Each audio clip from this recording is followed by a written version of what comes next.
very good morning to all our listeners all over the globe. This is Agric Panorama, an Agric show that looks at a comprehensive, detailed insight look into agriculture issues in Ghana. And today I have a very interesting and important personality in my studio. But before I introduce her, let me just mention some of our numbers and our social media handles. If you want to listen to us, you can listen to us via the Zeno FM radio app or the Ɔdadeɛ radio app, and Facebook Live through the Ɔdadeɛ radio and Ɔdadeɛ radio Ghana. On Facebook, again, we are on Ɔdadeɛ radio and Ɔdadeɛ radio Ghana, but it's a live stream. On Instagram and Twitter, it's at Ɔdadeɛ radio. Our WhatsApp number is 02000 92 92 5, or you can send us a message or SMS us. Our studio lines 0302 55 1014. Again, you are all welcome to Agric Panorama. Our program basically is to discuss national issues in agriculture and try and bring to the fore all the issues that are affecting the rapid development of the agric sector. We also want to spark interest and stimulate interest of our Ɔdadeɛs and our students in agriculture, but importantly to encourage Ɔdadeɛ students to take up agriculture as an alternative career option, as well as mentor some of these students. We want to share the rich experiences of Ɔdadeɛs in agriculture and network amongst ourselves to develop ourselves and influence the national agenda in agriculture. We want to discuss new technology and ways and methods to improve food production and other sectors of the agric economy and related business models that are being applied, all over. The program also enables us to tap into rich experiences of some of our program guests and to provide information to Ɔdadeɛs who are already in agriculture. So, welcome to our studio, Madam Paulina Addy. Thank you. She's a nutritionist, but also importantly, she's the director for Women in Agricultural Development at the Ministry of Food and Agriculture. I got it right? Yes. Yes. Can you introduce yourself a little bit? Well, by virtue of training, as you rightly said, I am a nutritionist, but I have worked in the Ministry of Food and Agriculture some years back. I won't want to mention. But then I worked in Accra and then in the Brong-Ahafo region then. Okay. At the district level in Sunyani, and then I became a regional officer, after which I came to Accra. So I have seen all the implementation level issues, coordination, and now with the policy level in Accra.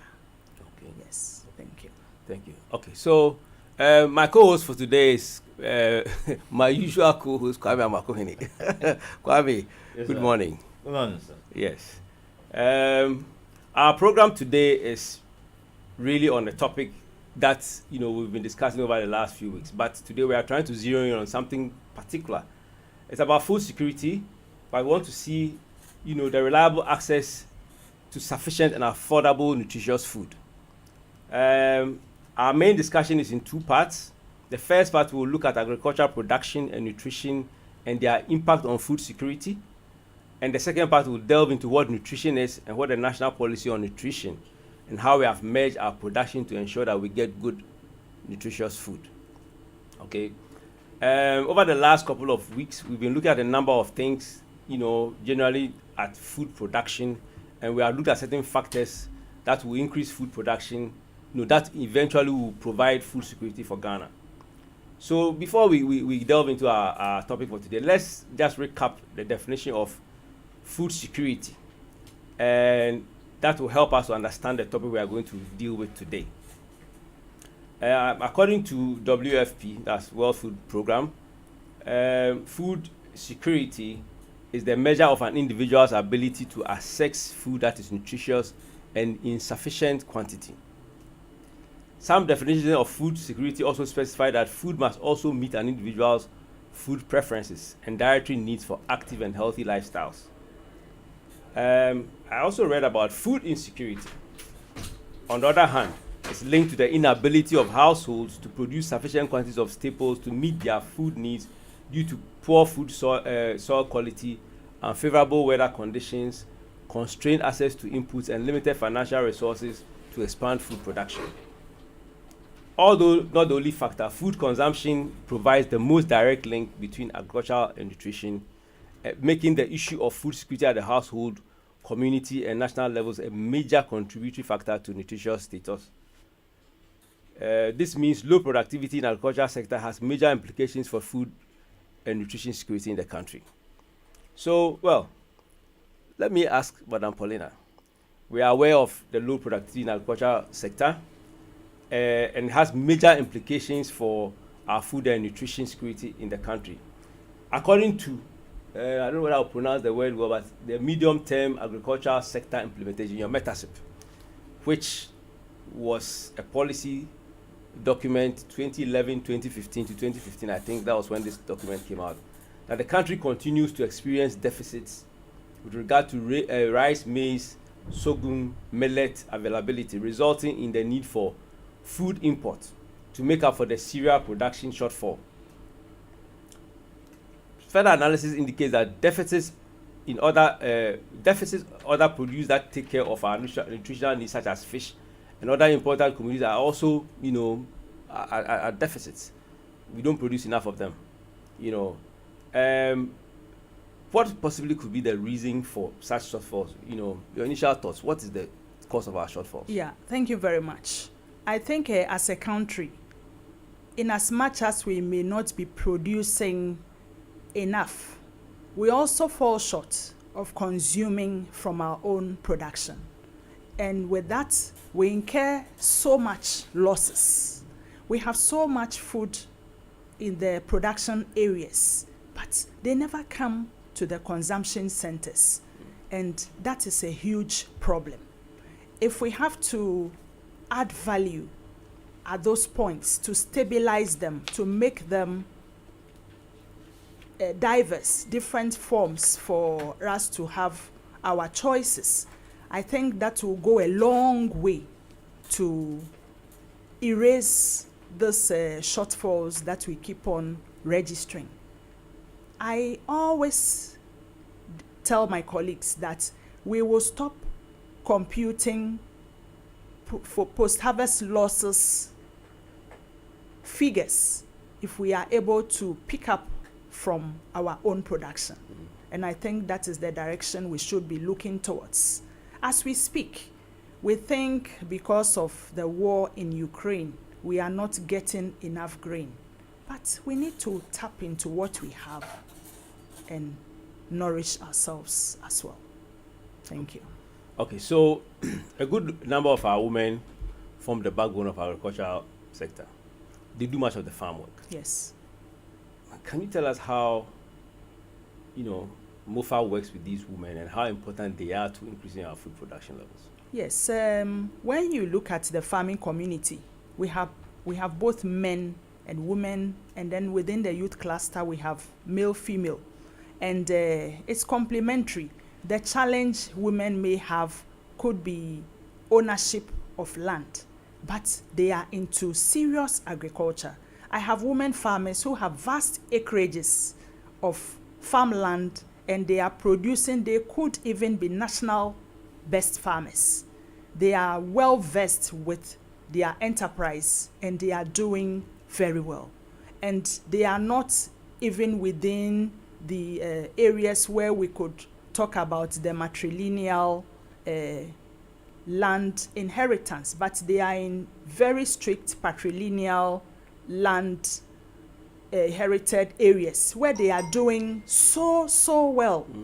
I think next time we'll invite some of them so you could also engage them to know the depth with which they are working. And we work with all farmers. Sometimes we would want to skew to women farmers. We had a project on poultry, and we thought we could single out on women and grant them access to layers so they could raise them, collect eggs, to have some income and also nourish the home. But we work with both men and women farmers. And beyond production, you'd agree with me that as a biological role, you'd find women into food processing naturally. So the value addition bit, you cannot take it away from the women. Let's pick cassava, for instance, the production of gari. So many women out there.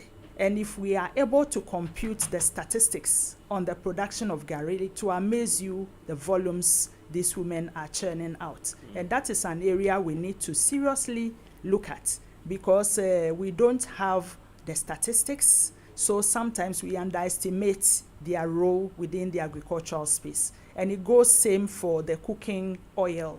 But interestingly, when there's some cash related to the enterprise, then you find our fellow men also drifting in. So we go places and we find men also getting into the gari production. It's interesting to have a blend, but that is how it is going. And women are doing very well. Okay, but why okay, I also want to add that between WIAD, that is Mine Directorate, the Engineering, the Human Resource Development Directorate, and GIZ, we veered into a male-dominated area and trained women tractor operators. Mm-hmm. So they have been posted to commercial entities, and they are working very well.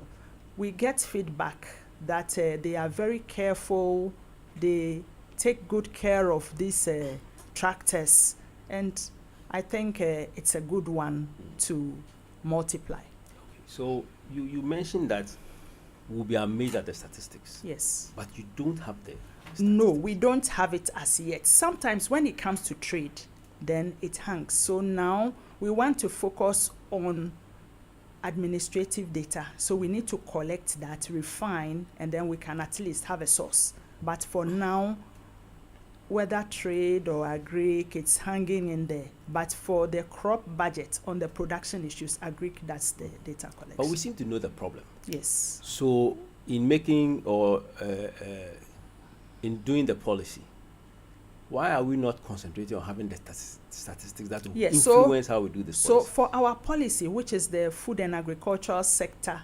Development Policy, the FASDEP, yes. The METASIP is the action plan, yes, tied to the policy. We've even moved on. Mm-hmm. We have the investment for food and jobs, but we are reviewing. So all these things are coming into play.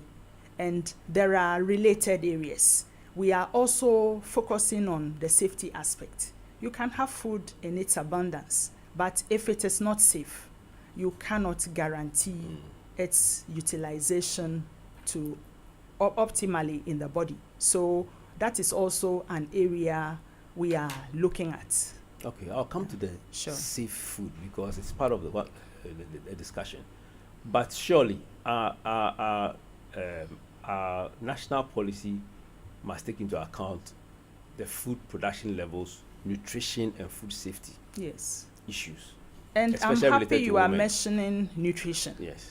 And we are always heckled that our policy is not sensitive to nutrition, but it is. Okay.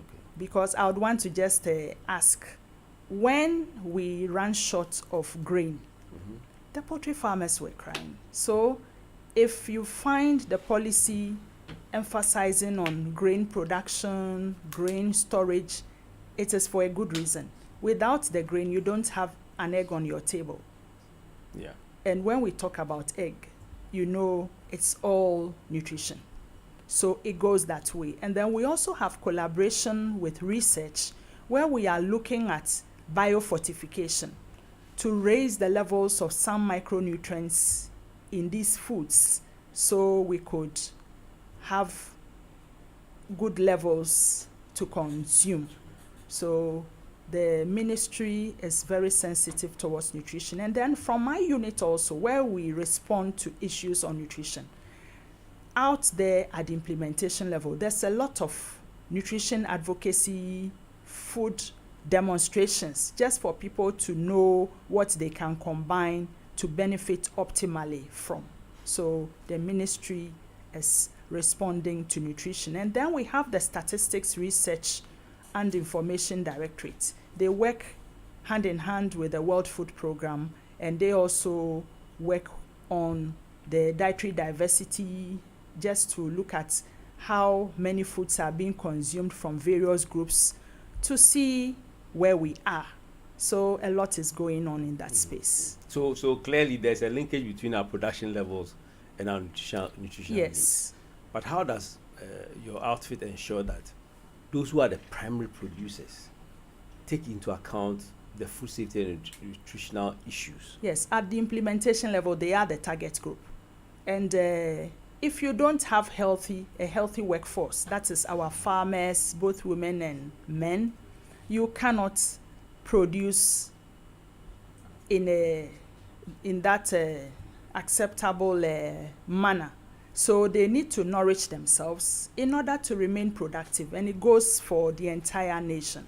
We are what we eat, so they have to eat good to do their work and also live well. Okay. So that information goes out there to that. Okay. But then I came across some statistics that some of our development partners have put out there, but that there's a still large number of malnourished children. Yes. And a lot of safety issues. Yes. So my question really is, how have our implementation policy been very successful? Well, we are doing our part, but then there are issues of movement of food to some areas where traditionally they are not produced there, and that could be a challenge. We also have our school feeding program, which is helping, but we have a few challenges with procurement. So we don't get some of the foods we are supposed to be consuming in these locations. I can give you an example. Farmers produce, for instance, melons around the Upper East region, and everyone is targeting the Techiman market. By the time it gets there, a lot of them would have gotten rotten. But look at the numbers of school children in that location. A wedge a day could give them some nourishment. Yes, so that is what we are trying to get across. And so many other locations as well. Fruits come in season. We have all the diversity, so we need to enjoy them. And same goes for the vegetables. And even for the vegetables, we train on nutrient retention, on good cooking practices, so we can benefit from these foods. So it goes on. And my directorate, in collaboration with the School of Public Health, with support from the Food and Agriculture Organization, is developing a food-based dietary guideline. And it is targeting every unit on the life cycle, from children to the aged, on how we can choose food wisely to nourish ourselves. Within this quarter, we should be able to launch it, and we will crave your indulgence if you could bring us here to also make a bit of noise. Why not? So everybody would know what we've been able to do. Yeah. But women are mostly the ones who handle when it comes to food safety and nutrition matters. They are the ones who handle everything. Even when you look at harvesting, packaging, marketing, when it comes to cooking and selling of the food, feeding children, they make up the vast majority. Do these women understand the importance of their role in the food value chain, and how is your outfit really educating and training them? Can you just throw some light on? Oh yes, they are. As I said, we have work going on at the regional and district level, so a lot of education is going on. Sometimes you may not grow everything, so you would have to buy. So where there is a challenge financially, then it limits what our people will be able to buy to augment what they already have. So we're trying to get them into kitchen gardens or backyard gardens, and it's amazing the numbers that have even taken these things up. Practically, I also do same. In my own home, buckets, waste buckets are so busy with kontomire and stuff, even yam. Yeah. I have yam growing in a drum, and it's such a joy when you get out there in the morning to tend these things. And so much is going on. We see a lot around us, but the safety aspect is what we're trying to overcome. And with that, we worked with the local government ministry, since we are not regulatory. So we have the food safety guidelines. So the local government ministry will deal with all the assemblies for them to enact bylaws on food safety for implementation. So that is something we've been able to do to safeguard the health of the consumer.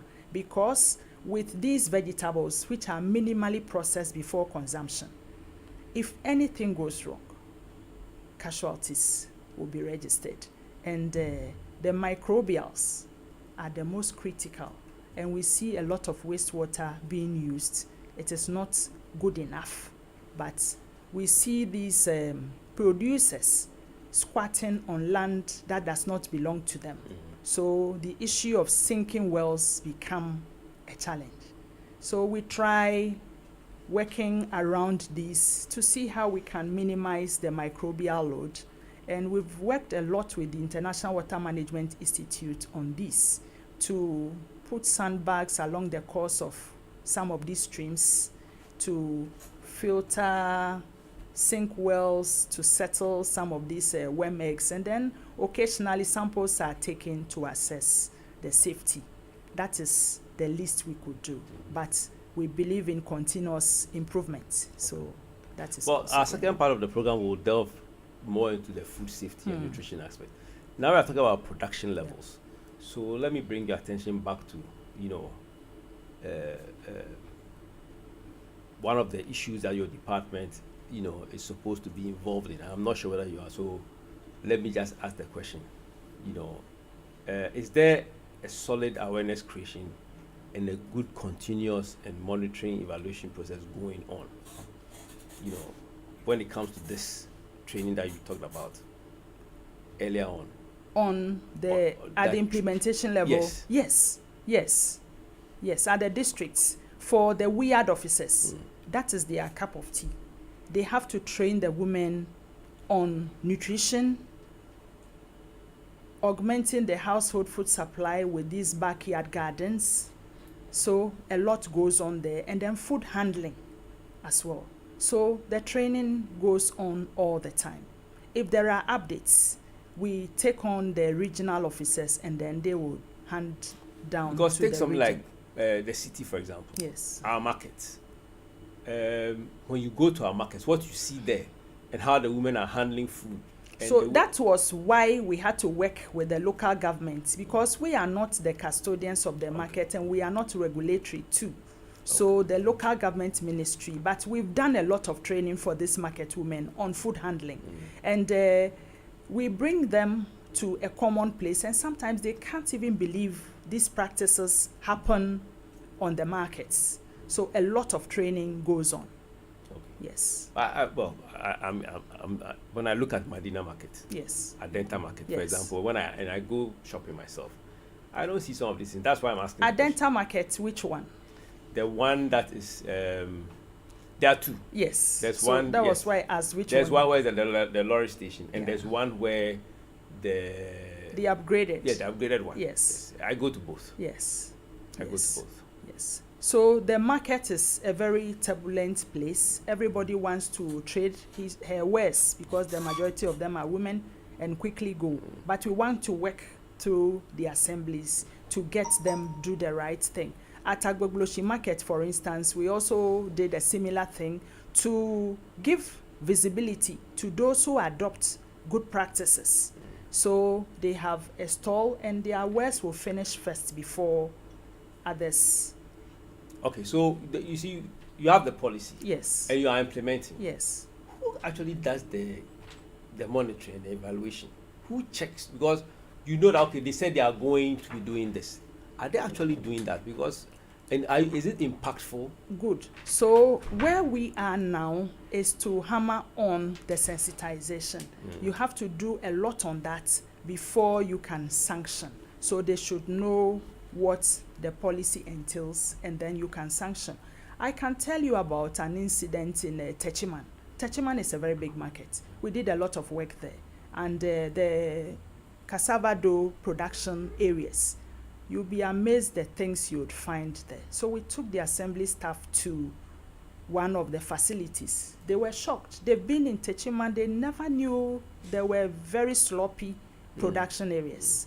But after that exposure and then talking to the market women, they invested in erecting slabs to put these sacks on, because there's this water that comes out of the dough and then it breeds maggots, you know.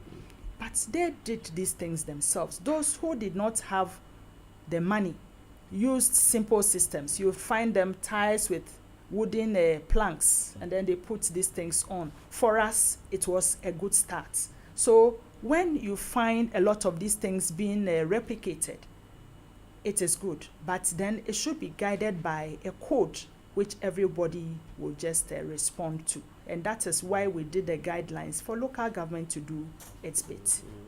I see. Okay.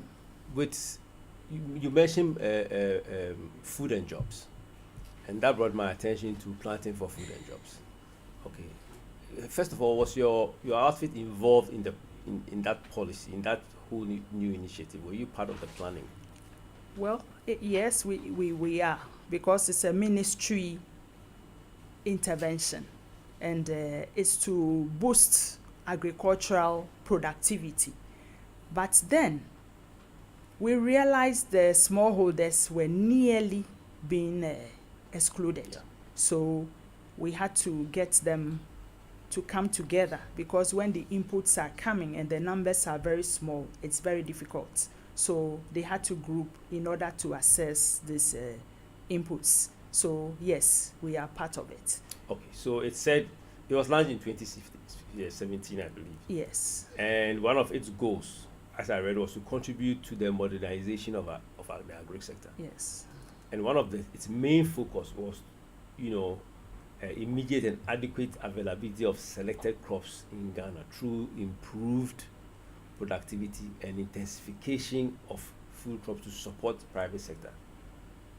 And I am wondering, as you just mentioned, it's supposed to be like a commercial farming thing. Did it take into consideration? Not so much of commercial farming. It's a mixture, because in Ghana, most of our farming operations are smallholder farmers. Yes, I'm asking, did it take into consideration these smallholder farmers and women in particular? And women. That was why I said they had to cluster in order to assess the inputs. Okay, so following this, would you say that, okay, let me rephrase the question. There have been conflicting reports on its success, as I don't want it to become a political discussion. Yeah. There was a reported, what do you call it? Or there was a report that said there was a bumper harvest, especially in the area, like maize, Then later on we had a shortage. What happened?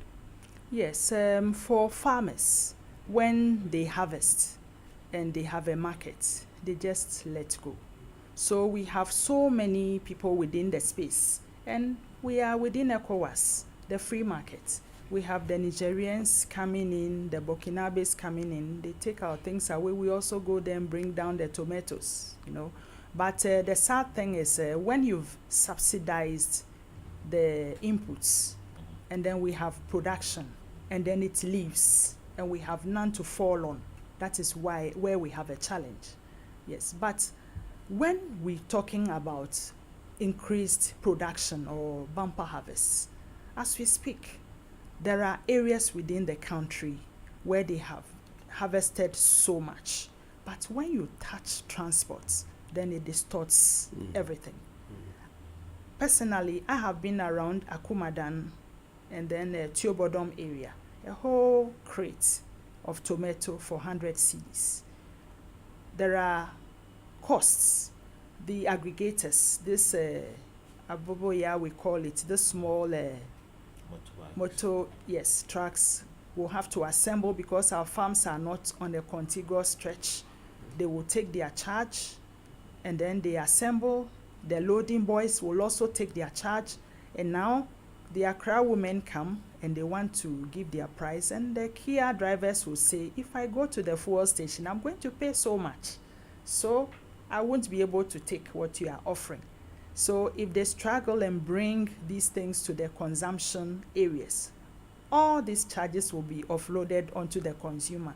So that is where we have a problem.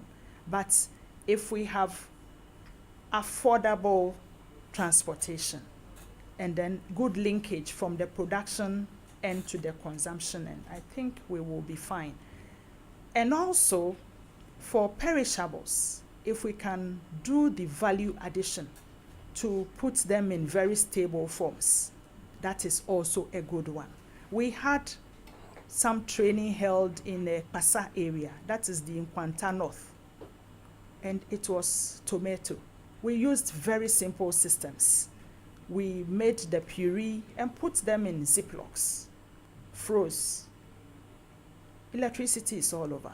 We have cold stores, so if they can pick fish, why can't they also pick the tomato concentrates? And even for those in the chop bars, commercial operating units, we have plastic containers they could still freeze these things and use, because after 2 weeks of harvest, there won't be enough to harvest and then the price spikes. So these are the things we do to make sure we show the way on how to have access to our foods. So why is it not being done? Well, in fact, no, interestingly enough, some have taken up as businesses. So in some areas, yes, it may be going on. Very soon, I'm sure it will get to this point and we'll all be picking from them, because with COVID, a lot of innovations came up. Yeah. Because every industry went on its needs, but Agric was moving. We had to make sure inputs got to the farmers, otherwise we would have suffered. So special permits had to be given to them, and they produced. And then those bringing their wares, we also had to give them same so they could come to the market. That was where I realized some of our security people had to get the difference between the satellites and then the nucleus markets, because they will ask, why won't you go to Medina market and you are going all the way to, let's say, Agric, you know? So these things happen. Okay, so there's been an interesting discussion on our platform, Ɔdadeɛ in agriculture. And one of it was started by the man sitting next to you. And I'm glad you've raised the issue of tomatoes, because he put on the platform, about tomatoes being imported from Burkina. So Kwame, I'll let you ask a few questions on that, because you can see how heated the debate on our platform was. Thank you very much. Yes, there was this, I think it was a news item about using about, is it 400 or $800 million of purchases from Burkina for tomatoes. So I put it on our platform, and number one, somebody brought in the story, the GMO angle, saying that that tomatoes might be GMO. It was harder, it lasted longer, things like that, and therefore you could easily transport it. And things like that. So the question is there any difference from the local and the ones coming from Burkina? Yeah, for some of us, tomato is tomato, depends on how you handle it. And I like the local, personally, I like the local tomatoes. I'm always into the processing. I do all manner of things with it when it's in abundance. So I don't run short of tomatoes personally. But then, over time, consumers are also changing their preferences. And now they prefer the shelf-stable type you are describing. And when we drive around the Addy area, the one with the grooves, now nobody wants them. But that was what we met our mothers using. And taste-wise, I prefer those ones to the ones that come in from Burkina. But now we have so many varieties around, and consumers are pushing for this. But you'd realize that these same things are also being grown around Akachi. So there are times our tomato queens don't troop to Burkina. They rely on their production down south. Okay. So they go around May to Burkina to bring the tomatoes. But I would want to say that they've also contacted us that they would want the production done here. So they don't spend so much money. They itemize the risks they encounter traveling back and forth. So we are negotiating with them on what can be best done. So the difference is just the variety. Yes. And it can be grown here, like you said. Yes, it can be grown. It can be grown here. But there are times the night temperatures also play a role. But still, we still grow tomatoes down south. A lot within the tomato belt, the Akuma, Dana, Francho, Teobodom, that stretch, a lot of tomato production goes on there. And then south, the Adan, Akachi areas, they also grow a lot. We can do a lot in country. Okay, so I have a quick message. Yeah. It's actually somebody sharing an experience. And he says, in my few years of dealing with tomato farmers in Begro and Adan areas and growing my own, he has observed a few things. Firstly, there seems to be a reluctance from our farmers to accept superior seeds which are available on the Ghanaian market. Farmers in the Begro area, for instance, grow so much local variety and simply refuse the hybrid ones. Yes, the hybrid ones would have to be bought every time. You know, our farmers recycle the seed. So for input, if they have to buy, there's a lot of reluctance when it comes to that. But I can also say that over time, we should also be looking at our local varieties and then picking out the good performers, because sometimes you find them very hardy. They can withstand a lot of diseases. So we have to just weigh the two and pick which one suits us best. Is there a problem with value addition with the tomatoes? I know when the fruit is so watery, then you want to have a concentrate. Yes, for the expert processors, they'll be talking about the soluble solids in the tomato, the bricks. Yes. Yes, but you know, when it is cheap and it is there, you can just let go of that one and then the volumes will make up. So that is why I don't see any problem as far as that is concerned. But Agric is working closely with research for some local varieties to be crossed and for best varieties to be picked. So that is also ongoing. There's a program in collaboration with the Crops Research Institute, CSIR in Kumasi, and also WASI at the University of Ghana, Legon, on tomato. Okay, so when we get into the nutrition part, I'll come to this research issue. But my last question on PFJ, this initiative, did it also take into account the food nutritional needs in the type of crops that were planted? Yeah, initially it was the maize, rice, soybean, but we had vegetables. But the vegetables we had were the regulars, the onion, pepper, tomato, because of the demand for these. And then later on, there have been additions for the leafy vegetables, cucumber, etc. The problem we have with our local vegetables is that when you go to the input shop, you don't find them there. So it's farmer transfer for planting material for our local vegetables. So that is what we have for now. Because if someone wants to plant kontomire, you won't find the cormels being sold anyway. So that is what we have. With research, they will tell you to propagate, you have to have the clean planting material.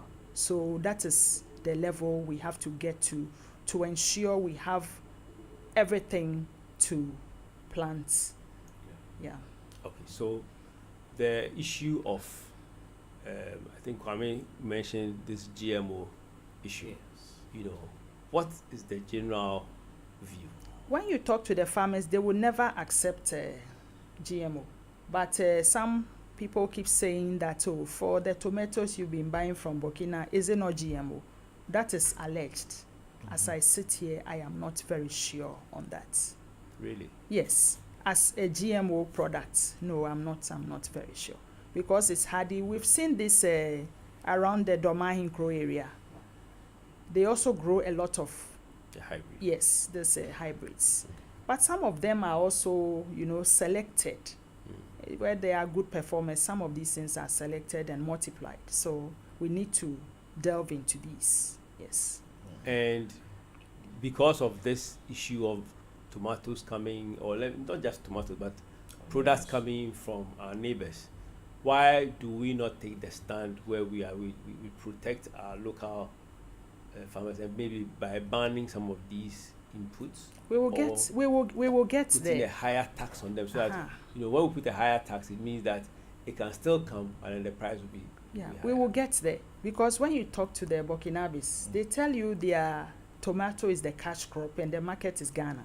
Oh wow! Yes, because we've been trooping to Burkina Yeah. to buy. So they've also positioned themselves to flood our markets with their tomato. Yeah. So we also need to strategize, just as the tomato traders have also come to us to tell us they want to do the production here, because the risk involved in going to bring is so high. So we can So get obviously, the policy maker knows the problem, sees what is going on. Why hasn't there been any action on it? the action is where we are working with the researchers on the Unfortunately. varieties. Okay, I'm talking about the banning or the protection. The But- protection. Well, with the ECOWAS- banning, that we have a Yeah, free, ECOWAS- yes. yes. So okay, It's banning okay. won't be an option. But what about putting or Yeah, maybe even our borders with grain. Yeah. With grain, yeah. there are some restrictions because of the subsidized inputs. Mm. So that is being done. But why are we allowing Burkina to make their target Ghana, and they bringing it in freely at a cheaper price? Our women go in there to bring. So we are the ones who are. Yeah, but if the taxation on it was higher, I'm sure that they would. Yes, would so now they want production done in country because they've itemized all these risks they encounter. Okay. All right. Let's go on a short break. When we All come right. back, we'll move on to our next area, which is nutrition.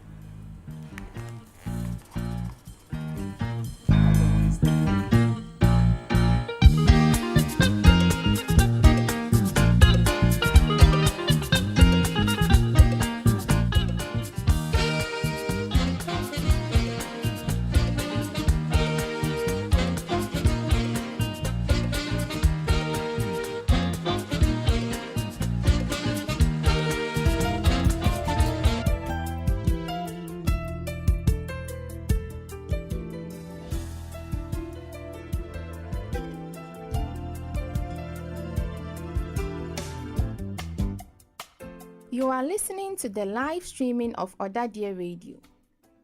May I please have your attention for this announcement?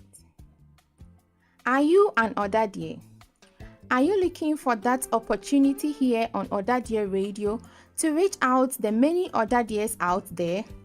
Let your schoolmates and your targeted clients know of your products and services. Here on Ɔdadeɛ Radio, we shine the light on all that Ɔdadeɛs are involved in across the globe. Come and support us, and let's reach out to all Ɔdadeɛs through our medium to know your business and services.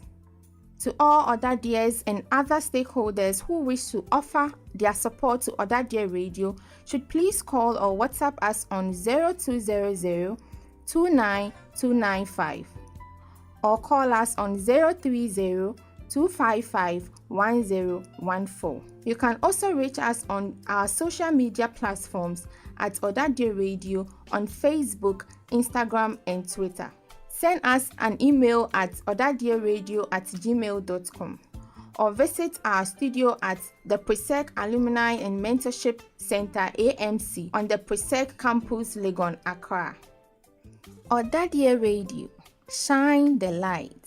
Thank you for your attention, and please stay glued to Ɔdadeɛ Radio.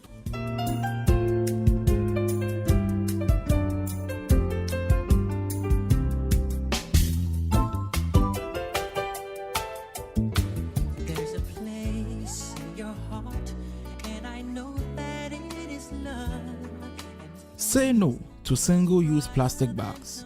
They are destroying our environment. Water bodies contribute to most of the rubbish in open spaces and gutters, contributing to floods. Fish and livestock are ingesting plastics, which poses danger to our health. Plastics take ages to decompose and are harmful to the environment. Be responsible. Join eco-conscious citizens in supporting International Plastic Bag Free Day and say no to plastic bags. Use a basket, jute bag, or other biodegradable bags on 3rd July and every other day.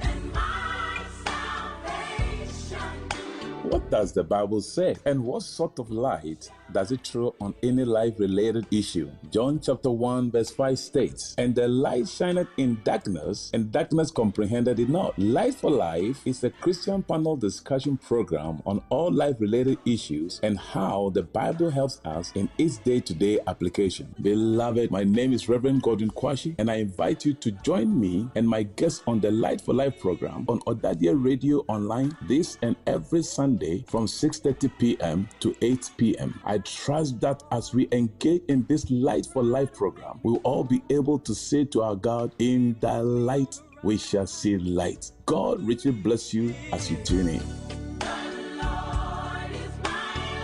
I don't know what I would do without him. Whom shall I fear?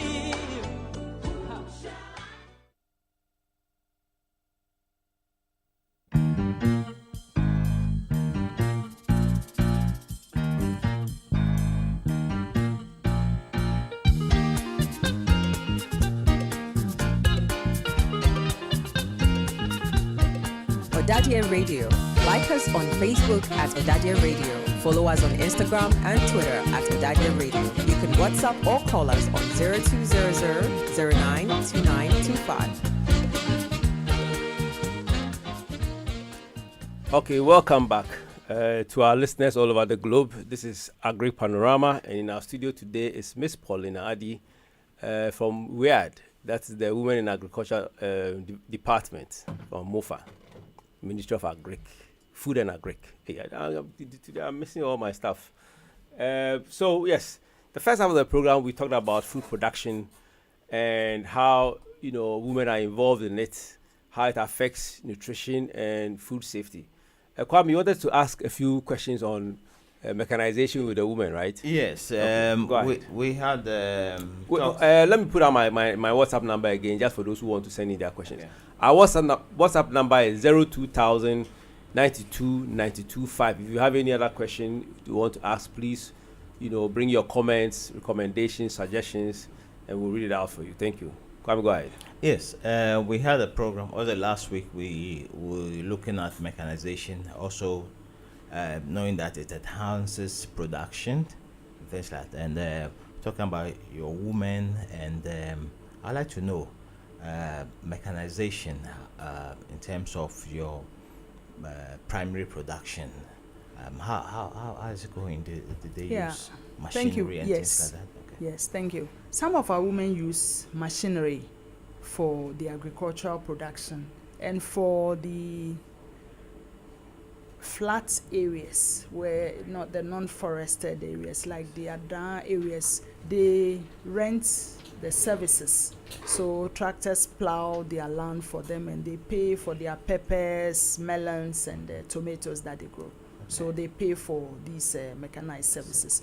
But there are also a group who will tell you, we want to own our tractors, and I tell them, take it easy, because you could compromise your investment woes. You don't have to own a tractor, because if you are not using it, you've locked up your capital. So just look at your cash flow very well. If you think you can own one and then also rent it out to bring you income, then you could go for it. But most of them cannot even put their monies together to buy. So the best option now is to rent the service. Some of them get these things done for them, and I think that is good.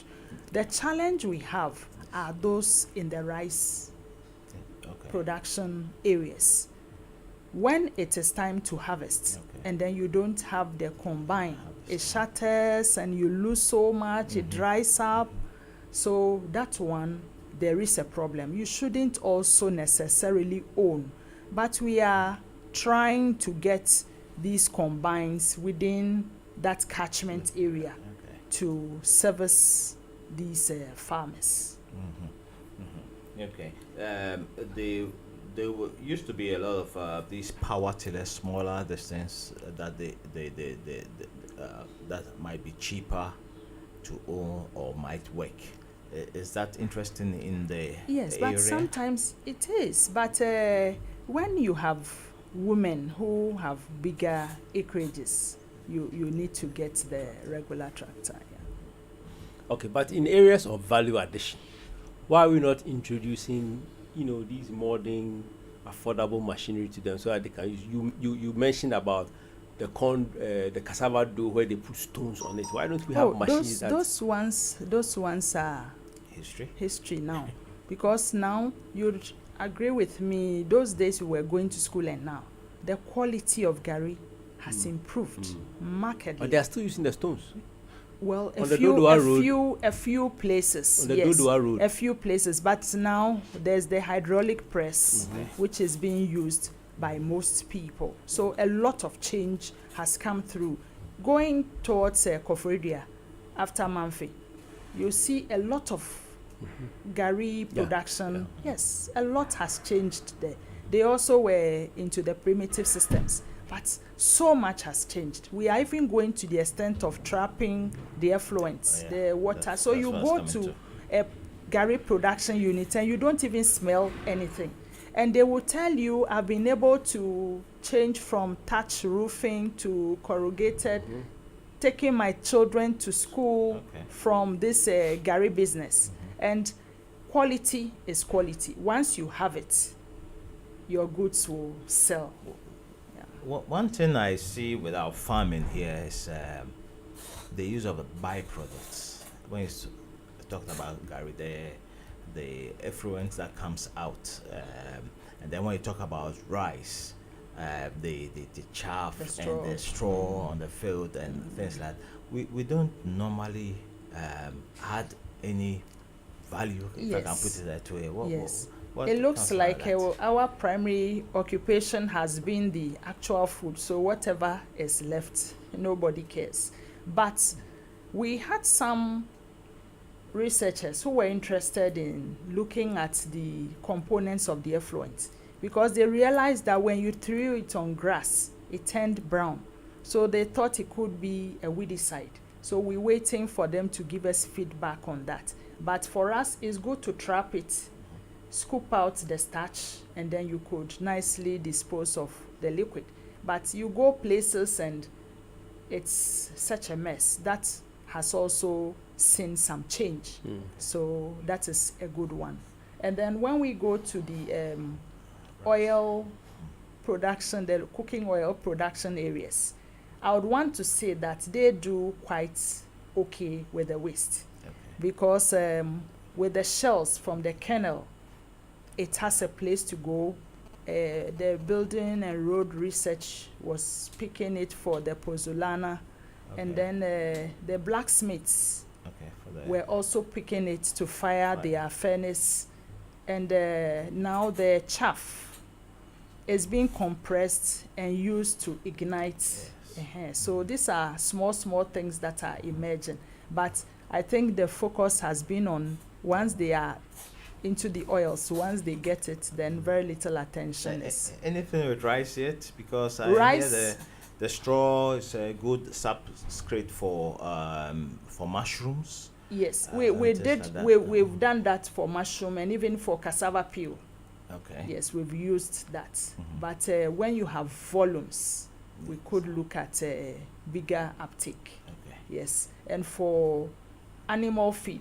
Yes. where you have it in abundance, nobody would mind you, because when you add value and you'd want to sell, they would think, oh, it will always be there for the animals. So then buying becomes an issue.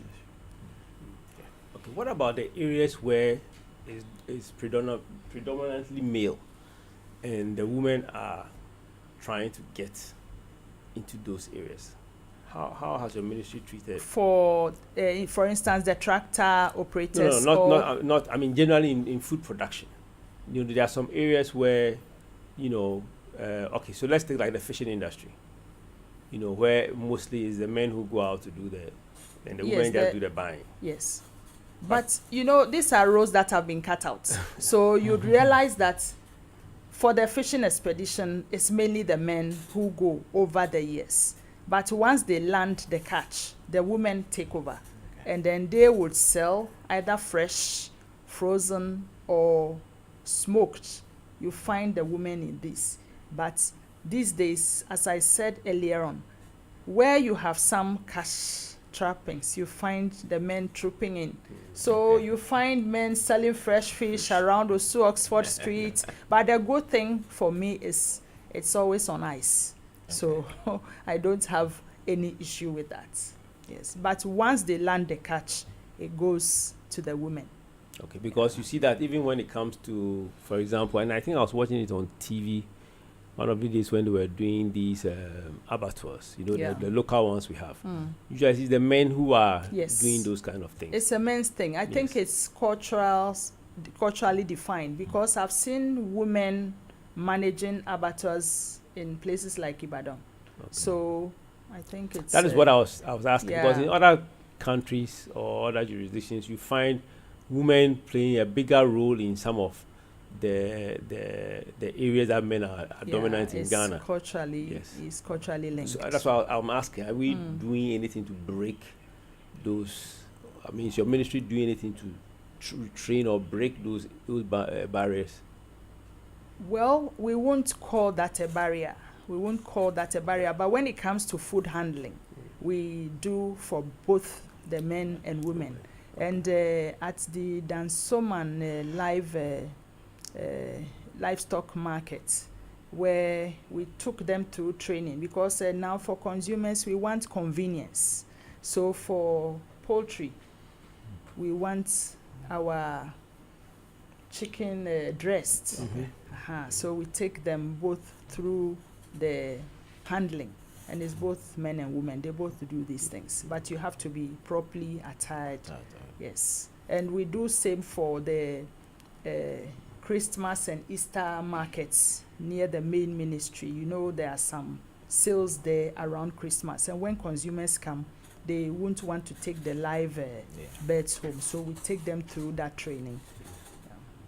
Okay, when it comes to areas like fertilizer distribution, I've also heard a lot of women complaining that because they are women and they are not seen to have large proportions of land for cultivation, they are discriminated against when it comes to the distribution of fertilizers. Yes, so has it come to your attention? Yes, it has. So we are also working with the Peasant Farmers Association to deal with this issue. Do we still call them peasant farmers? Yes, that is their tag. Okay. All right, so let's do a little bit on nutrition. And, like I said earlier on in the first part of the program, there's been some indication that there's malnutrition in childhood and pregnancy. And this has many adverse consequences for child survival and the long-term well-being. There's also, far-reaching consequences for human capital, economic productivity, and national development overall. What is your view on this? Yes, it is here with us. We have the triple burden. We have undernutrition. We are not eating enough. We have micronutrient nutrition.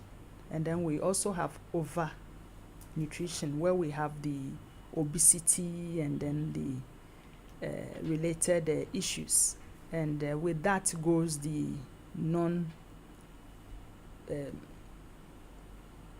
the NCDs, the non-communicable diseases. Yes, so you'll be overeating, and then now we have high incidence of the diabetes, we have the cardiovascular diseases, and so on. But moderation is the key. I hinted about our development of a food-based dietary guidelines to guide what we eat and to also pick from the wide array of foods we have. We are very sedentary, and it is not just the food, but we have to also look at other sectors. Do we have the infrastructure to help us to exercise, to help us to walk? If I would want to take a walk from here to Tetekwashi and back, how safe, yes, do we have all these things to support us? Now to the micronutrient nutrition. Vitamin A, iron, and iodine. And for iodine, we all know about the universal salt iodization that is going on. But then when we go to the markets, you find a lot of our salts exposed. And you ask yourself, will it retain the iodine? Some are also neatly packed. So work is going on to assess these and also the consumption, because some of us still would want to take the rock salt, which has not had any iodine. And then for the anemia, iron deficiency anemia, 3 out of every 5 women are anemic, especially those pregnant, and we know the implications. But what are we eating? We have shown the way on the foods that will help you get the best, or your iron-rich foods. Animal source foods, number 1, but they also come at a cost. So we don't take adequate quantities of these foods. But we also have substitutes. How well are we eating these? And then we have the influence of advertising. So we see these billboards, we hear these jingles, and now everybody wants to also eat these foods. I won't want to mention them. Yeah. But we know the implications. We are eating, but we are not eating well. And then we come to the vitamin A. For the vitamin A, we would even ask ourselves why we should even have vitamin A deficiency, because we have what it takes to take us out of that. But now, with a product like palm oil, we are all following the aroma. So the actual palm oil, what the Evers call Amiji, nobody wants that. We think it is almost setting. The Zomi is lighter and it's aromatic and tastier, so that is what we think we should go for. But when you cast your eyes around and you look at the school kids having glasses on, there are so many now, and it should be telling us something. So we need to revisit the way we were eating and do something about that. But fortification has also been promoted. So for all our local cooking oils, there has to be fortification with vitamin A. The commercial ones, yes, so it is mandatory that it is fortified with vitamin A. As for the coconut ground, those ones you can't regulate, so it's a difficult area. Yes. And then for the undernutrition, we are not growing everything. Sometimes we have to buy. So we are limited as to what we'll eat to get us the basic caloric needs that would put us where we should be. So these are the key issues we have on hand. Okay. I was looking through, or somebody sent me Ghana's policy, nutrition policy. And I was glancing through it and I saw your name somewhere there, that you were part of the people who wrote our national policy on nutrition.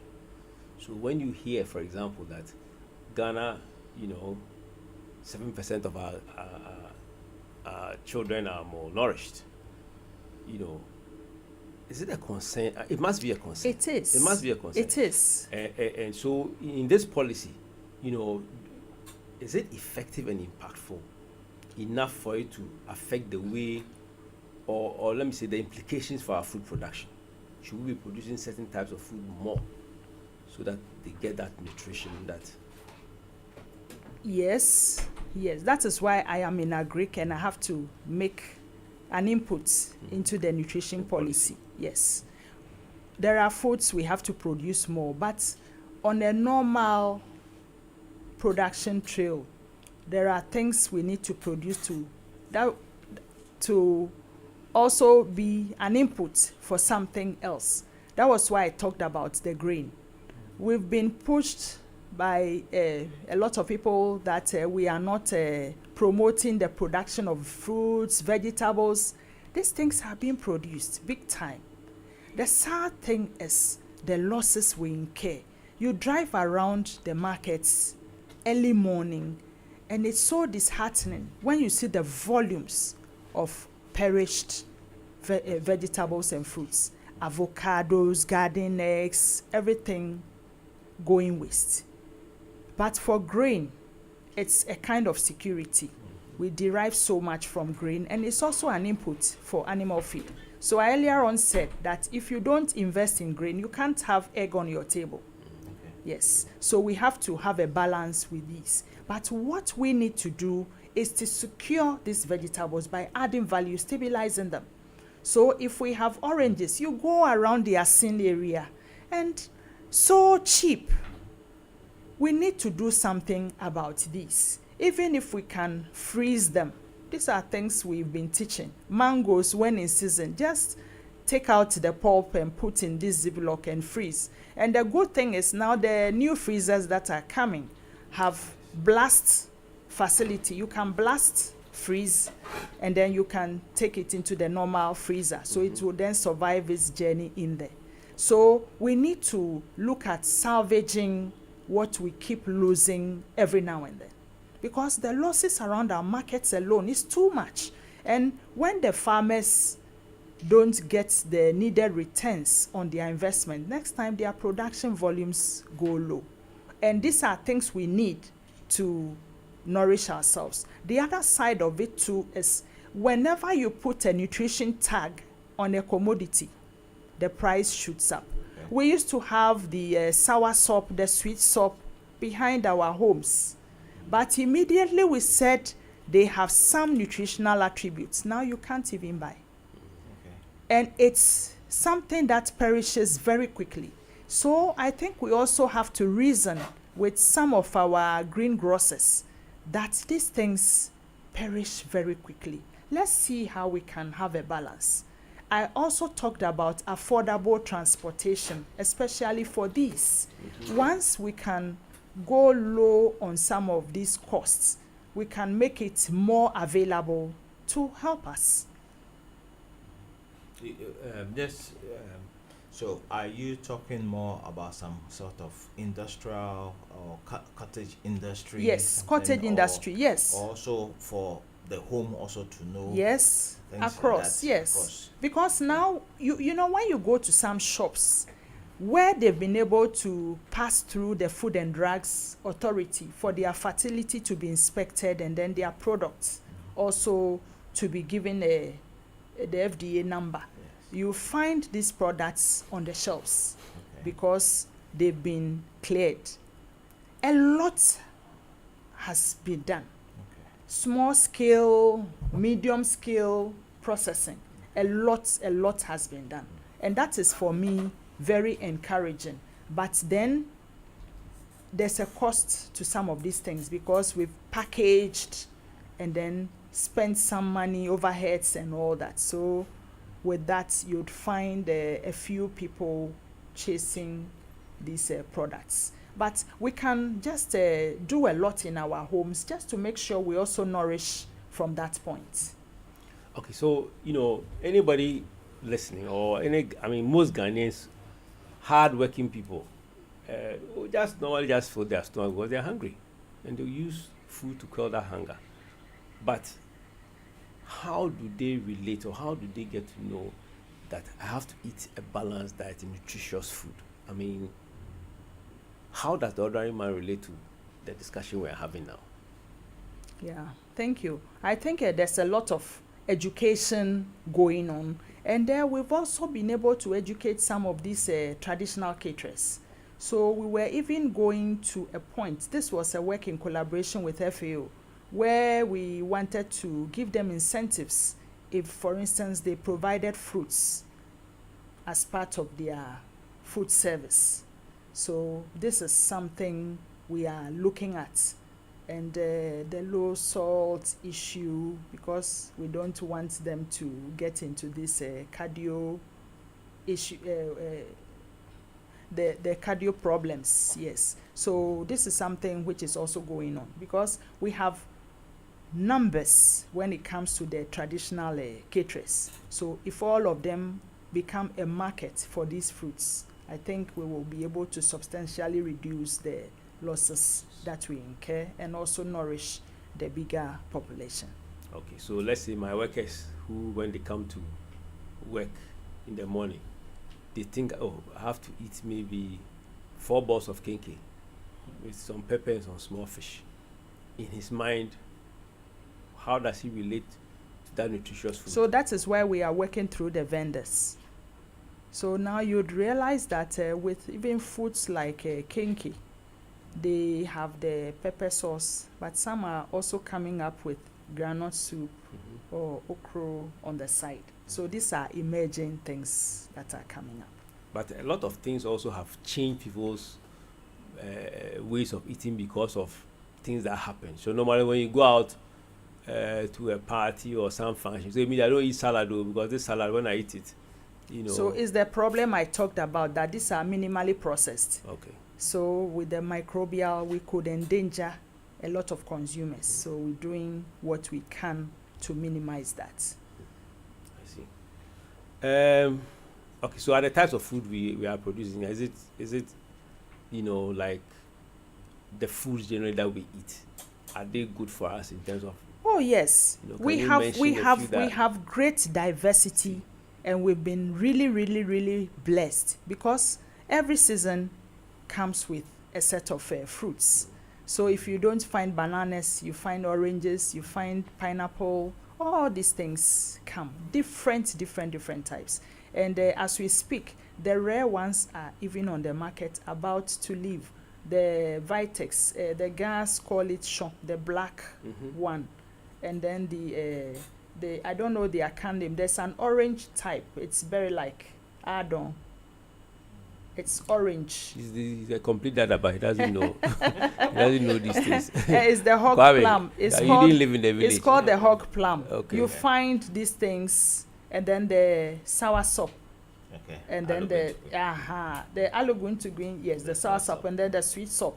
You find these things all around. And then avocado. Avocado can be so cheap, and then the next time it's so expensive. But you see, I think that I don't understand the dynamics.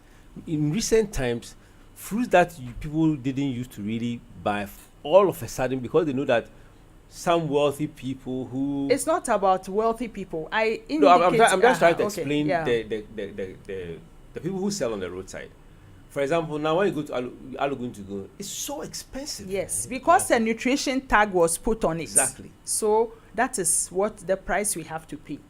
But if, for instance, I decide to, when it's in season, I decide to make I juice it up and freeze, and it is out there, I'll be reducing the losses and then making it more available to many people.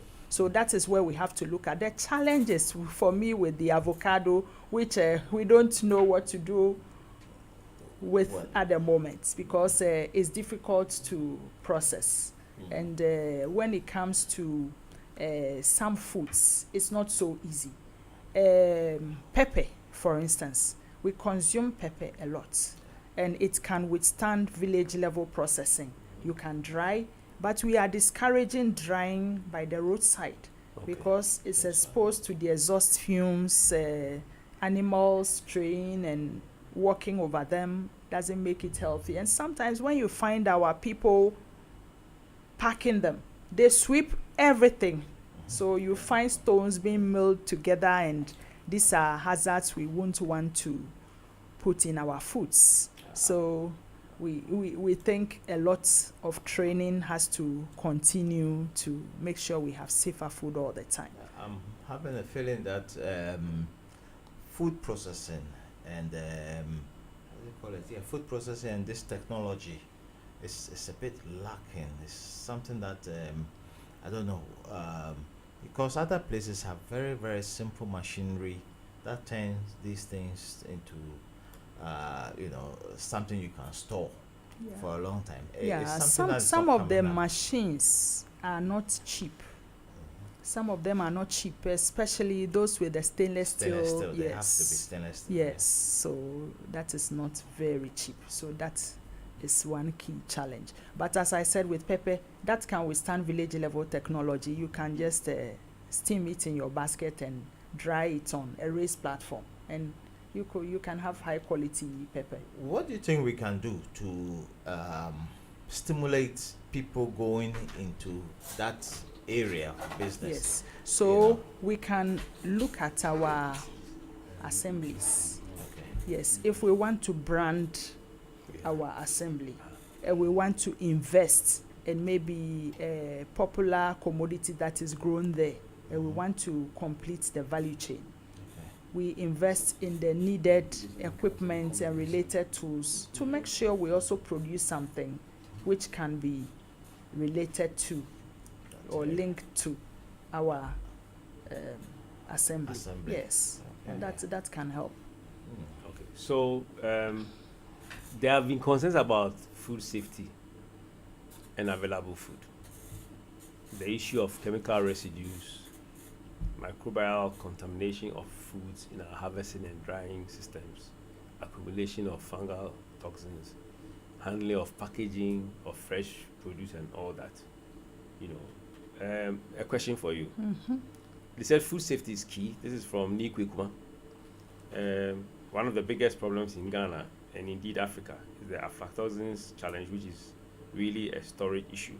How are we dealing to stop us from dying from botulism? Yeah, thank you very much. And we've come a long way with this. The only challenge we have is the southern sector, where we have 2 seasons. Okay.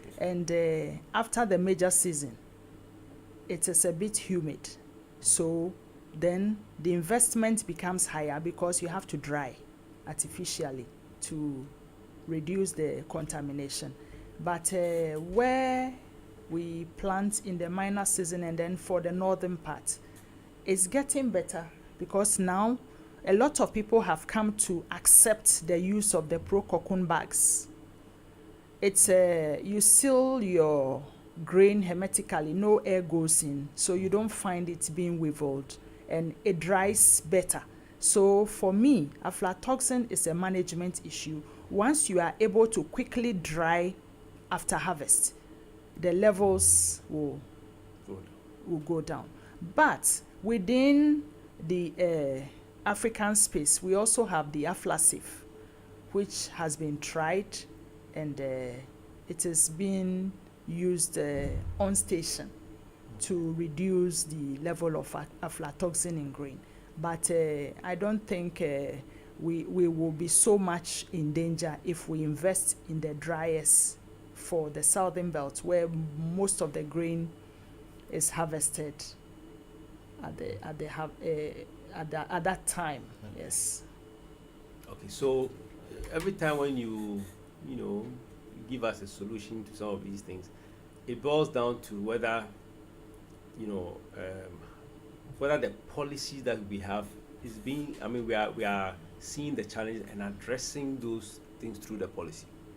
So for me, I see that some of the challenges that we have, okay, so let me ask, how do you guys come about the policy, and how do you address the challenges that we have in our whole value chain? Okay, so let me tell you now, we have what we call the Research Extension Liaison Committee to start, and we have consultations at the district, regional levels, where we have every actor along the value chain, the representatives meeting.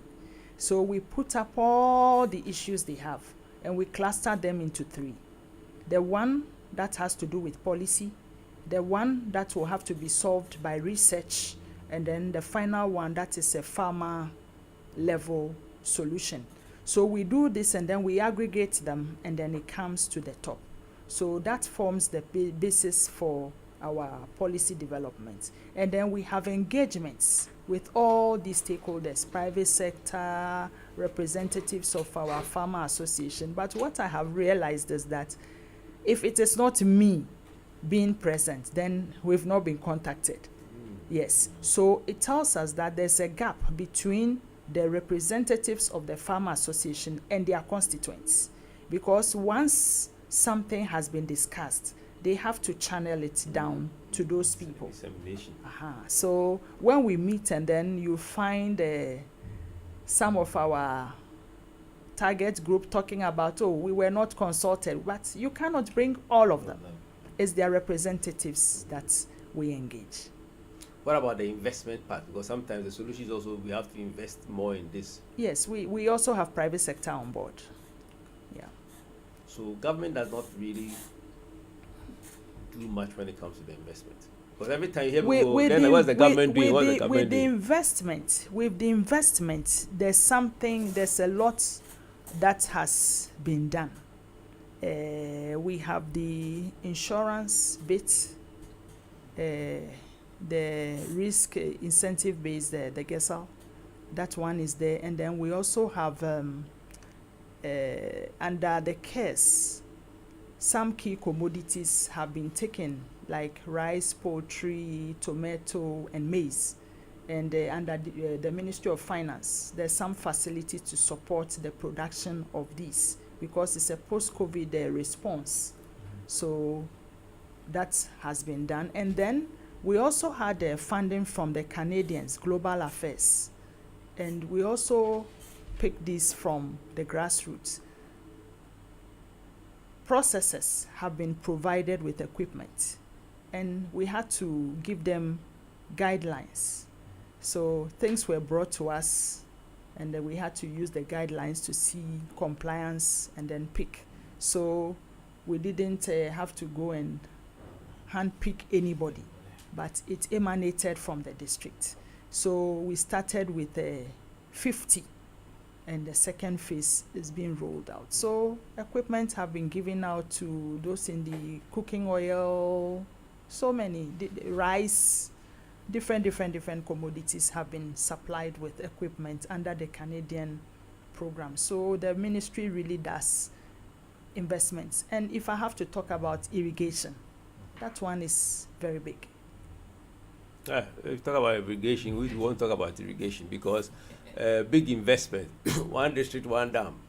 Some of the issues where you are talking about it, then it sounds a little bit political, but it's not so. A lot of people are saying they don't even know where the dams are, and they haven't seen them. I would want to say that we have the big ones and then the small ones. So where small ones are what, dug holes? Well, I'm talking about the regular dams we have, several of them. And we can't, I won't say every district specifically has one, but it's being rolled out. So that work has come up quite okay. And then we hear about this Pong, the left bank. A lot of investment has gone in there, and then we have the Promem. A lot of these things have been done. Yeah, because but we have issues also with these dams. I was talking to one of the experts at irrigation, and when monies don't come on time, it is a big challenge to some of these investments. And then we have also natural hazards. Sometimes you have crocodiles burrowing through these edible crocodiles. You can't even touch them. They burrow through these earth dams, and sometimes you have a lot of seepage going on. I was really surprised, wow. But yes. And then the attitudinal part is also there, because investing in dams is not small money. but small issues that could be solved at community level, and then they are waiting for external people to come and do it for them. So the attitudinal part also has to be looked at. We had a chat with a group in the Upper East region, and they even have abandoned the dam area and they go all the way towards Boku. They rent land, they farm, and then, you know, we get into remarrying and all that complexes. So we had to do this cost-benefit analysis for them to appreciate the gains if you fix this and remain in your locality. And we have to do more of such engagements. I see. That's good. So have we created an enabling environment for effective coordination, the integration and the implementation of the nutritional programs in Ghana? Have we? Yes, we are on course. And nutrition is not embedded in just one sector. Yes. So for now, the National Development Planning Commission is doing the coordination across the various sectors. And sometimes they even look at the funding for nutrition, funding adequacy to support nutrition programs. That one is very difficult because we just spoke about irrigation, but a lot of people will not relate irrigation to nutrition support. But if you have irrigation, you can have all year round production of, let's say, vegetables, but it's not direct. So sometimes it's difficult to compute the contributions or what investment goes to support nutrition. Yeah. It's not just the food. And I will always go back to the fact that if you don't support grain production, there's no way you can have egg on your table. Yes, that actually stayed on my mind. If you don't have grain, you can't have an egg on your table. I wrote it down. I thought that was profound. But again, you know, when you look at the quality of food and the food safety aspect of it, you know, I know it's not in your department, it's not part of your role per se or specifically for you to monitor what goes on the ground. So we have food and FDA. Food and Drugs Authority. Are they the ones who are actually supposed to be monitoring and checking the education that goes on food safety issues? We have a food safety desk. Okay. But we have our degrees of freedom. So we center our work around the agro-processing sites and then education for the market people. So these are the things we do. We do a bit, but on the post-production segment on this urban, peri-urban agriculture, we know what goes on there. So when the women pick up, we tell them what to go through to wash thoroughly before they use these leaves in food. But we work collaboratively with other agencies. Food and Drugs Board, yes. They also do their market surveillance and so on. And then we have the plant protection and regulatory services. They also training on the use of pesticides on crops. So they are doing that effectively. And then also we have the veterinary services. They're also looking at the animal parts on safety. So those are all at the production level. Yes. What about the consumer, the end Yes, product? the consumer. So now I go back to vet. They will have to check on the when animals are to be slaughtered. They have to check on the health. There are vital organs for them to inspect before the animal can be given to consumers. Yes. So that is one. And then for us, we've done a lot of training around the market. There are a lot of observations we've made. I sometimes fear when I have to buy certain foods. You go and someone has sprinkled this powder, insecticide on garden eggs, and they tell you, oh, it wards off the ants. So then if the ants are dying cumulatively, you know, and then the adulteration that goes on, and sometimes even the display. Mostly we have the open air display. but we don't want them to sit closely by the drains and but our market is a very interesting place. There's a particular woman at Makola. Immediately she sees me pass by. Hey, madam, I'll get the table. Oh, you know, her things are always on the floor. And there was a day I quizzed her and asked, so when was the last time you washed this sack? It's never been washed. And our foods are on these things all the time. But we still carry on the training. So what about what? Oh, please go on. Yes. So what I started earlier on, the guidelines. If the assemblies are able to engage, and then they enact these laws and follow up, I think we will all be fine, because you don't have to display food on the floor. On a rainy day, it is a big mess in our markets. So we need to upgrade simple systems, and we're having a program with the Ministry of Finance again, just to pick some model markets. So we'll be working in Medina and also Agric, just for them. So we've done the basic data collection as things are. So we'll have to now bring them together, and then we look at how we move forward, because we've come a long way. And it's a sorry sight to see the way things are handled at our markets. So I was going to ask you about the vendors who actually sell the foods along our roadside. But then you raised the issue of the food-based dietary guidelines. Yes. You know, how do we get to know about these guys? Can you just no? We are yet to complete it. Okay. So that was why I said we will need a slot. To come in. Yes, okay. when we launch. That'll be yes. fine. We'll love And to then do that. for the vendors, those we can identify. The directorate, there's a health inspection unit in the assemblies where they are given a card. Every year also does that. But the difficulty is the itinerant vendors. You find one person here, the next time, you don't find them stationed at a particular place. So that is the challenge. But a lot of those who can be identified at particular spots are being So I recall, we used to have programs some years back, maybe 10 years ago, when we started working together. Yeah, right, and FM. Yes, and we did quite a number of educational things on food safety and nutrition and hygiene.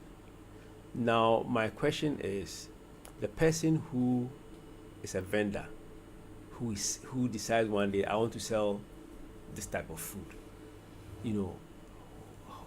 how do we know this person? Why aren't we giving them like certificates before they operate? Because I know, some sort of license. But anybody can get up and just cook and start selling by the roadside. That's why I was asking about the monitoring.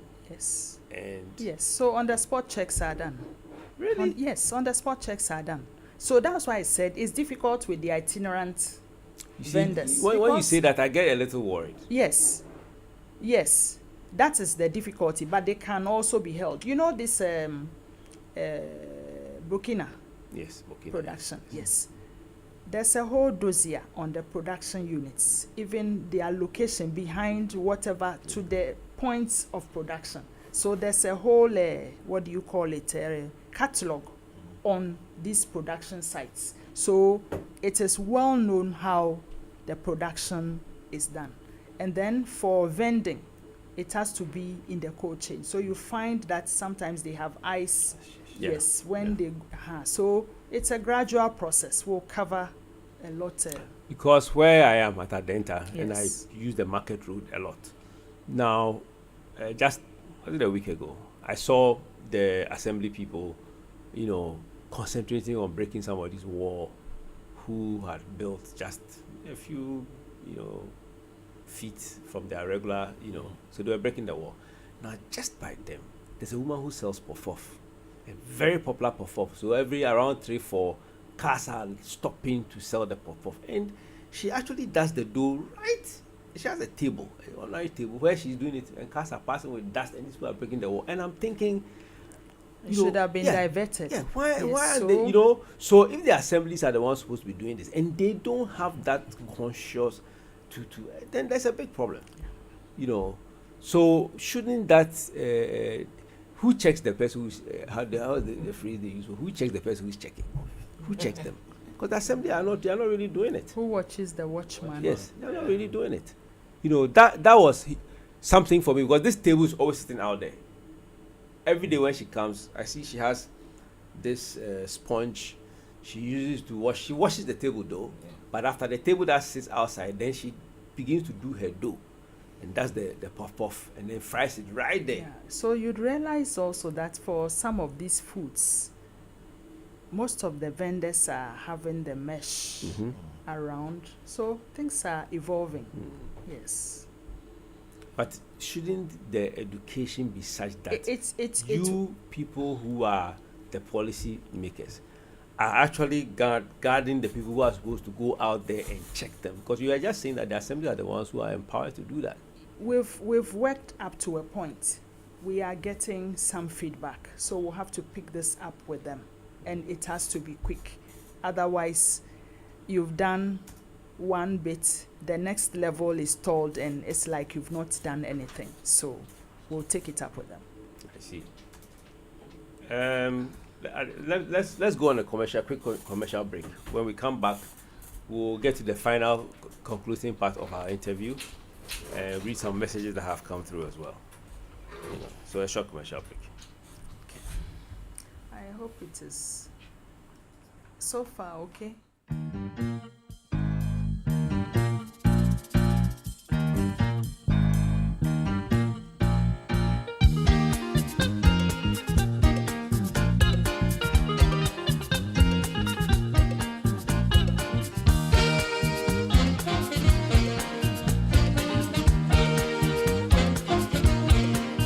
Ɔdadeɛ Radio. Like us on Facebook at Ɔdadeɛ Radio. Follow us on Instagram and Twitter at Ɔdadeɛ Radio. You can WhatsApp or call us on 0200 092925. Agriculture plays a crucial role to our country's development, with a huge contribution to Ghana's GDP, whilst providing for our food needs at the same time. They should know that Agric is the backbone of every country. Honestly, you began by giving us the percentages, but it used to be 70% that Agric contributes to the economy. It's because of certain lapses that has made a figure decline. I don't know why they see farming as a bad occupation, because in other developed countries, they take Agric very seriously and they make a lot of money out of farming. They use a lot of modern technology to improve their yield, but over here we only see it as the use of certain man-made or small implements such as cutlass and hoe, which don't really do much. If you want to go into mass production, which will bring you a lot of money, you use a lot of modern technology that will help improve the yield. Time to put the spotlight on agriculture value chain in Ghana on Agric Panorama on Ɔdadeɛ Radio. Agric Panorama is a radio program that is aimed at creating a unique platform for all farmers, traders, processors, transporters, wholesalers, and all other actors within the agric value chain. Agric experts, policymakers, students in agriculture, and other stakeholders as they participate in a panel discussion to unravel all that matters to improve agriculture and agribusiness sector, which is the backbone of Ghana's economy. It's beneficial to the country in the sense that the non-companies in this country, the products these companies bring out are from Agric, or the raw products are from Agric, which has been processed into finished goods. With Agric, as I was coming, I wanted to do biology, but my grandfather was the person who told me that, why don't you try agriculture? Because I'm a farmer, and look at where I am. So you can also try agriculture, and then you can see how far you go. Agric Panorama will be broadcast live from the studios of Ɔdadeɛ Radio online every Saturday from 10 a.m. to 12 noon. You can listen and contribute to this program via the Zeno FM radio app or Ɔdadeɛ Radio app from the Google Play Store or App Store. Also watch it live on YouTube or Facebook at Ɔdadeɛ Radio or Ɔdadeɛ Radio Ghana. Ɔdadeɛ Radio, shine the light.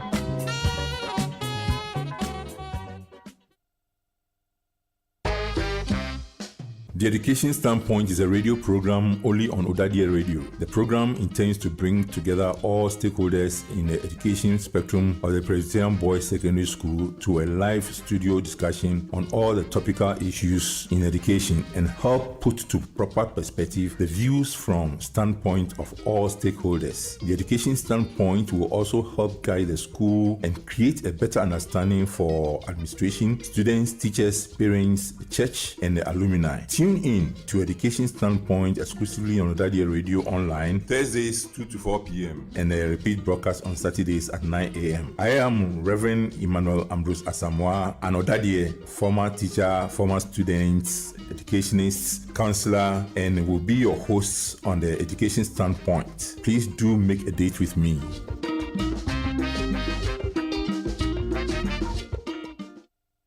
Ɔdadeɛ Radio. Like us on Facebook at Ɔdadeɛ Radio. Follow us on Instagram and Twitter at Ɔdadeɛ Radio. You can WhatsApp or call us on 0200 092925.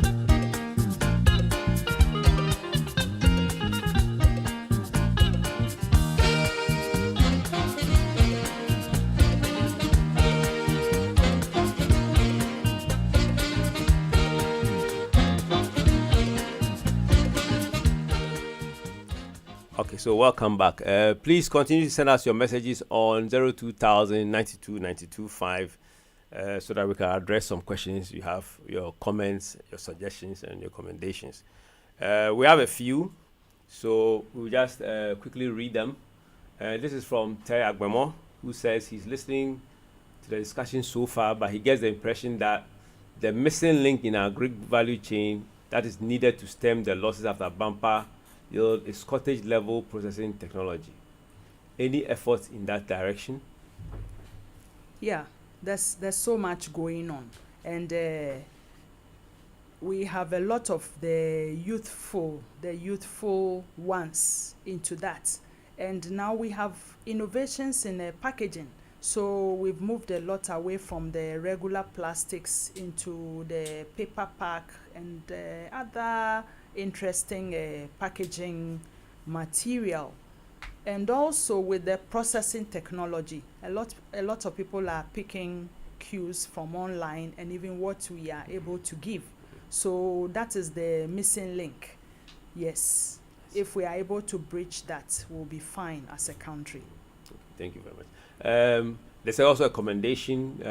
This is from Eddie Fico, one of our big producers all the way from New York. He says he's enjoying the program very much. Fantastic delivery by our guests. You are very knowledgeable. Yes, I can confirm that she's very, very knowledgeable. She sent me a huge document to go and read. There's Frank Yao from the 81-year group as well, who says, very good program, keep it up. And our own Nick Wikuma sends another question, and he says it's for you. Said one of the on the triple burden of nutrition, efforts to resolve undernutrition and micronutrient deficiencies are quite visible, but it seems that obesity is not really being tackled. How would you respond to this? Yes, for obesity, we sometimes indulge. We want to eat so much, but we need to look at the implications of that. And as I said, with the non-communicable diseases, the prevalence is very, very high, and we need to watch out on this. So we need to be hammering on what we suffer if we don't obey the rules of moderation. Yes. Kwame, did you hear that? Yes. Joseph, did you hear that? Yes. But, you can see the examples I'm showing you. Yes, obesity, you have to watch your weight. And sometimes when you find people like me, it's like your husband is not taking good care of you. Exactly. But you don't know that you're actually exercising or watching your weight. Oh, yes, exercising is very, very, very good. We have to, the sedentary lifestyle we have is also making things difficult. And as I hinted earlier, we don't have the supporting infrastructure to help us exercise. So. But can you look fat but healthy? Well, yes, some of them could be genetic. So you could, but you can make sure you work out. In the morning, if you have about 50 buckets with various vegetables to tend, it's a lot of work. And at harvest time, homegrown, a lot of pride to share whatever you've been able to produce from your home. Yes. And it's a way also to recycle waste. So you use your kitchen waste with soil and you're able to generate your own manure. And it's safe because you know you've not applied chemicals to whatever you may be growing. So we could all adopt some of these things and move on. It augments the household food supply to a large extent. Okay, I saw a question for Kwame, but I seem to have lost it. But I'll find it soon. On social media recently, we've seen some videos showing food being served to students. Has the school feeding program been successful in terms of giving nutritious foods to our students? Not so much, but it is being reviewed. So it's being reviewed to make sure the food is very nourishing and then picking a lot from the production areas. So then we empower the farmer as well as nourish the children in the community. So that is being reviewed. This I don't know much about food feeding program, but is this something that the assembly also has some interest or charging because it has to be in this area or something like that? It used to be under local government, so that was where the assemblies got in, and now it's gone to the gender ministry. So there's Okay, so there's a question for you, Kwame. Yes, sir. Yes, it says, Madam has talked about the role of the private sector in processing. Can you share examples of ongoing collaborations in the engineering sector, if you know of any? The types of machinery imported, etc., things like that. Yeah, processing. Actually, you said it. When it comes to processing machinery, it's mainly the correct thing is to use the stainless steel. And that is very expensive. Even welding of stainless and things like that is something that is not, I would say, not too much available in this country.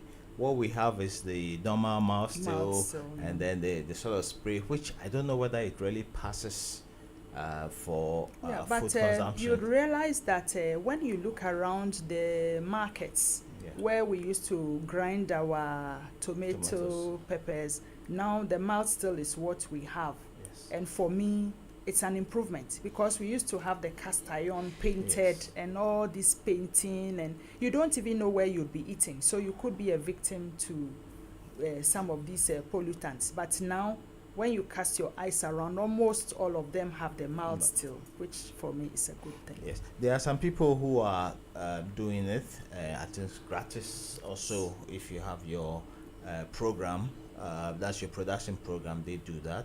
A few private guys, especially for juicing, making juice and bottling it up and things like that.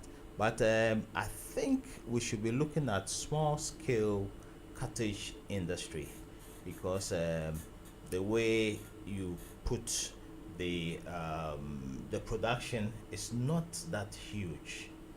And therefore, unless you have a good collection system that you can get the volumes that will pay for if you have a very big industrial processing plant. But if we look at very little small scale sort of boilers and squeezers and things like that, it might work. But the major problem is this stainless steel. I've asked so many people and it's like, no, that's going to be too expensive and things like that. Okay, so we are going to round up soon. And one of my last questions to you would be in research. How is your division working with our research institutes? And are there, new things that we should? For research, our contribution is to do the culinary and sensory analysis of new crop varieties that are released. And then we work very closely also with food research, the Food Research Institute. So when crop varieties are released, it could be for pests resistance, But if the coat is too tough and the woman in the kitchen is not comfortable, we need to see how we can make recommendations as to how to use these.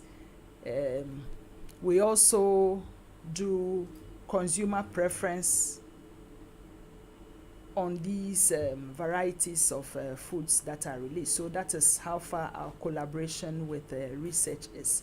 So we come towards the end, because if you put in all the effort and at the end the consumer is unable to pick it, we have a challenge. So we work very, very closely with research on So recently we had Professor Dankwa here.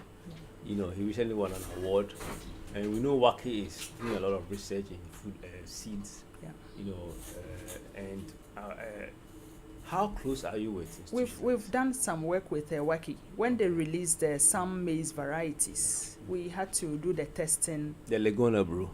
Yeah, we did the testing in our food lab. So that is how close. And even with the tomato, we've also been doing the varietal inspection with them. The challenge for the practitioner out there is a lot of the time they don't hear about these things. So yes, they don't. So when they are done, it is not a straightforward thing. When they are done, that is the breeder seed. It has to go to another level, the foundation seed, before it is commercialized for us to get a certified seed. So that is how it goes. I understand that, but I'm saying that oftentimes we don't even CSR. I did a lot of work with CSR, and a lot of the researchers have materials that they say are sitting on their shelves. You know, they are coming out now. They are coming out. They are coming out now because there are those that are on demand. Okay. So that is how they are being pressured to. Yes, on demand means that I have come to you. No, searching yes, I have come to you and I've got to know this is what you have. So then the multiplication then becomes very rapid. So it leaves out those who haven't come, those who are out there on the field. And we know they are the majority. They work in collaboration with the farmers. So when they do the on-station trial, they also do the on-farm trial with a group of farmers. So some of the farmers will chase them for preferred crop varieties. That's one. My experience with maize, I don't know, we had something small to do with maize, but the seeds that they gave us were all imported. And so I think last 2 weeks I was at Kumasi. Yes, and then they said, oh, I had this maize, and I even bought a book. It had so many different Obatampa, Bontem, and things like that. So I asked the dealer, why don't you sell those, the locally ones? And they said that no, the market doesn't prefers these. I think they were all coming from South Africa, I think. You know, that obviously emuede. What does that mean, you know? And then they says, and then another one that they say that is good for the making the kinky and things like that. And I was surprised because I didn't find any of the locally. What we have fallen short of is to put the tags on the maize. So you go to the market and you have mixtures. You don't find pure lines being sold. The only lead will be, oh, I'm bringing this maize from Odumasi or Techiman, but we don't have the pure lines being sold on the market, and that's a concern we have to address. So somebody is also asking about whether we can bring Operation Feed Yourself back and, why not? Some of us are doing it already. Because in Accra, when you look around homes, you find a lot of activity, agricultural activity around. I was driving around Jawulu, and someone's frontage had okra. I was really surprised. So many of them. You use a term for it. I forgot. Okra. No, not the okra, but like the backyard? Kitchen garden or backyard gardening. Yeah, in the cities, you use the term urban for and peri-urban agriculture. Yes, is there support for people who are doing that? Well, they qualify as normal farmers. So under the Department of Agriculture, the extension deal with such. Well, nobody has come to my place. I'll let them come. Yes, let them come, because I'm doing some fishing, I'm doing some poultry, and I do some vegetables. Okay, I'll let them come. I need help. I'll let them come. Financial help. I think also during the COVID, people that Yes. also brought it up. Yes, People really. started doing those type of.